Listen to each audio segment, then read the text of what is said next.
Hello viewers, welcome to filmi craft. நான் உங்கள் அருண். இந்த எபிசோடு நம்ம பார்க்க போகிற படம் 2025 ஒரு தெலுங்கு கிரைம் காமெடி படமாக தமிழ் டப்பிங்லே இப்போ ரீசெண்டாக வெளியாகிருக்கிற சாரங்கபாணி ஜாதகம். இப்போ இந்த படத்துடைய கதை என்ன அப்படிங்கிறத லைட்டாக இங்கே நம்ம பார்த்துடலாம். படத்தில் நம்ம கதாநாயகனுடைய பேர் சாரங்கபாணி. இவர் ஒரு கார் சேல்ஸ் ஷோரூமில் சேல்ஸ்மேனாக வேலை பார்க்கக்கூடிய நபர். இந்த ஆள் பேசிக்காக ஒரு ஜோசிய பைத்தியம்.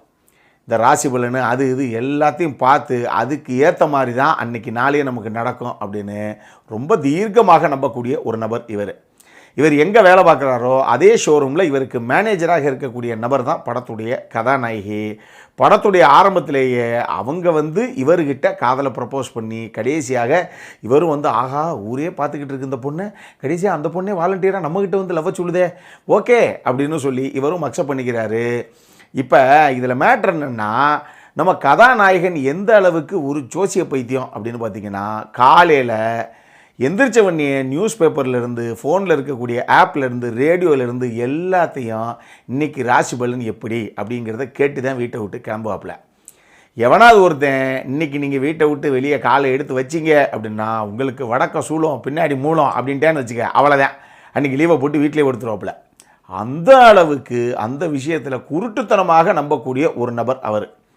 நம்ம கதாநாயகியை பொறுத்தளவுக்கு அவங்க எதையுமே போல்டாக ஹேண்டில் பண்ணக்கூடிய ஒரு நபர். இதிலெல்லாம் பெருசாக நம்பிக்கை இல்லாதவங்க லைஃப்பில் இங்கே பாருங்கள், what's going to happen will happen, no one can stop that.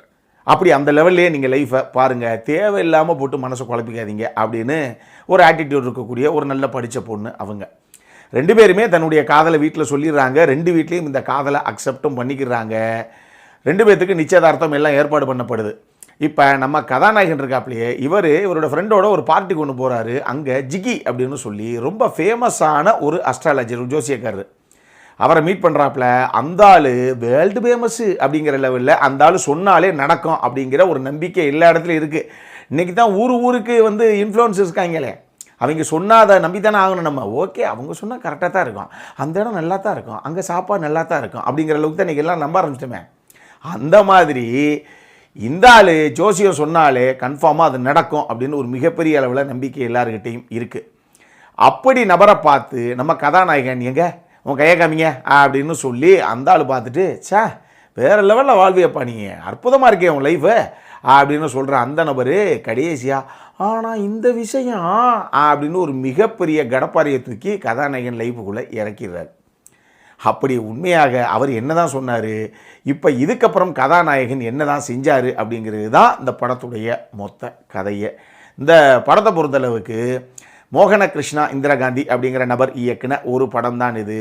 இந்த படத்தை ஒரு கிரைம் காமெடி படமாக முடிஞ்ச அளவுக்கு அவுட் அண்ட் அவுட் காமெடி, அதுவும் நம்ம கிரேசி மோகனுடைய டைலாக் டெலிவரி எப்படி இருக்குமோ, அவருடைய படங்களில் காமெடி எந்த அளவுக்கு ஒர்க் அவுட் ஆகுமோ அந்த அளவுக்கு சட்டுன்னு அடுத்தடுத்த கதாபாத்திரங்கள் அடுத்தடுத்த டைலாக்ஸை பேசிட்டு சும்மா தெறிக்க விட்டு போகணும் அப்படிங்கிற மாதிரி ஒரு காமெடி படமாகத்தான் இதை ஒர்க் அவுட் பண்ணணும் அப்படின்னு இந்த டீம் நினச்சிருக்கு.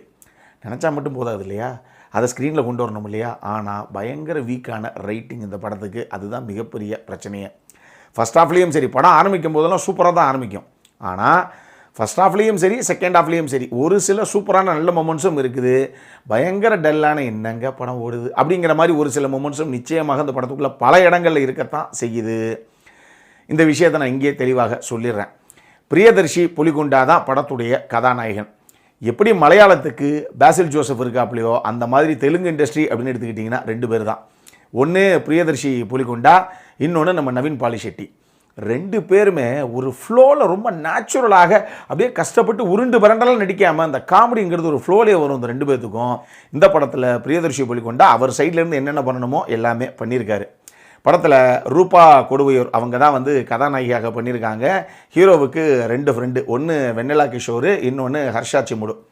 ரெண்டு பேருமே அந்தந்த கேரக்டருக்கு என்ன தேவையோ அதை நீட்டாகவே கொண்டு வந்திருக்காங்க. குறிப்பாக அந்த படத்துடைய செகண்ட் ஹாஃபில் அந்த ஹோட்டலுக்குள்ளே ஒர்க் அவுட் ஆன ஒரு சில சீன்ஸு நீட்டாகவே பண்ணியிருக்காங்க இவங்க ரெண்டு பேரும். ஸ்ரீனிவாஸ் அவசரலா அவர் தான் படத்தில் வில்லனாக பண்ணியிருக்காப்புல. இது போக நரேஷ் ஒரு கதாபாத்திரம் பண்ணியிருக்காரு. சப்போர்ட்டிங் காஸ்ட்லையும் அவங்கவுங்க பண்ணவங்க எல்லாரும் என்ன தேவையோ அதை நீட்டாகவே பண்ணியிருக்காங்க. இன் டேர்ம்ஸ் ஆஃப் பர்ஃபார்மன்ஸ் அப்படின்னு நான் சொல்லுவேன். டெக்னிக்கலி என்ன தேவையோ நிச்சயமாக உள்ள இருக்குது. இந்த படத்துடைய பெரிய பிரச்சனையே ஒரு ஷார்ட் ஃபிலிமுக்கான கதை தான் இது. பொதுவாக ஒரு 20 நிமிஷம் 25 நிமிஷத்துக்குள்ளே ஓடக்கூடிய ஒரு கதையை நீங்கள் 2.25 மணி நேரத்துக்கு படமாக ஒரு ஃபீச்சர் ஃபிலிமாக நீட்டி முழங்கும் போது கண்டிப்பாக ரைட்டிங் ஸ்ட்ராங்காக இருக்கணும். அதுவும் காமெடி படங்கள் தான் இருக்கிறதுலையே கஷ்டமான ஜானர்னு நான் சொல்லுவேன். எந்த படம் வேணாலும் நீங்கள் ஓரளவுக்கு திங்க் பண்ணி அப்படி இப்படி டீமை போட்டு எடுத்துடலாம். ஆனால் காமெடிங்கிறது நீங்கள் என்ன எழுதினாலும் கடைசியாக படம் பார்க்குற ஆடியன்ஸ் சிரிக்கிறானா, சிரிச்சா தான் படம் வெற்றி. அதுதான் பிரச்சனையே. மற்ற ஜானர் கூட அப்படி பெரிய ரிஸ்க்கு கிடையாது. ஸோ அந்த மாதிரி ஒரு ரிஸ்க்கை தான் இந்த டீம் எடுத்திருக்கு. இன்னுமே ரைட்டிங்கில் கான்சன்ட்ரேட் பண்ணியிருந்தாங்க அப்படின்னா இந்த படம் இன்னுமே ஓரளவுக்கு நல்ல பெட்டரான சூப்பரான படமாகவே கூட வர்றதுக்கான வாய்ப்பு இருக்குது. இந்த விஷயம் படம் பார்த்து முடியும் போது உங்களுக்கு தோணும். அதனால் நான் தெளிவாக இங்கேயே சொல்லிட்டேன். அடல்காரனை பொறுத்தளவுக்கு இந்த படத்தில் எதுவுமே கிடையாது. தாராளமாக ஃபேமிலியோடு பார்க்கக்கூடிய படம் தான். இந்த படம் தமிழ் டப்பிங்கில் இப்போ வெளியாகிருக்கு. என்கிட்ட கேட்டிங்கன்னா பெரிய எக்ஸ்பெக்டேஷன்லாம் இல்லாமல் பொழுதே போகலை அப்படின்னா சும்மா அங்கங்கே அப்படி ஒரு தடவை பார்க்கலாம். அந்த மாதிரி ஒரு படம் தான். பல இடங்கள் சுவாரஸ்யமாக இருக்கும் அப்படின்னு என்னால் கேரண்டிலாம் கொடுக்க முடியாது. ஒரு சில இடங்கள் நல்லாயிருக்கும், ஒரு சில இடங்கள் கொஞ்சம் டல்லாகத்தான் இருக்கும். ஓகே அப்படின்னா பார்க்குறவங்க பாருங்கள். இதே மாதிரி இன்னொரு வீடியோவோட அடுத்த முறை உங்களை சந்திக்கிற வரைக்கும் இட்ஸ் அருண் சைனிங் ஆஃப்.